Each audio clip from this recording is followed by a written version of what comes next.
With a mean reversion system that's fairly short term, like that one, the average profit per trade is quite small.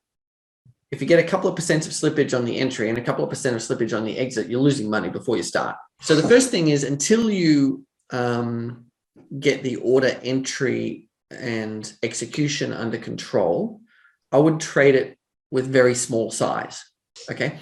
And then as you get better, it'll get easier to get your orders filled.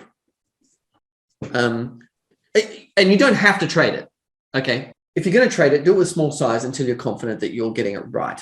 When you trade it, make sure that you record the entry price you got and how you tried to enter the trade and the entry price you should have got.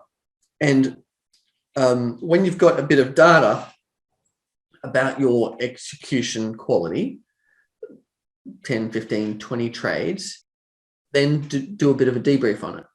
Okay, these ones I just use a straight market order. These ones I used a limit order. These ones I actually missed these trades because I used a limit order and it didn't get filled. These ones I did an adaptive market order, and then look at the slippage and find the best way.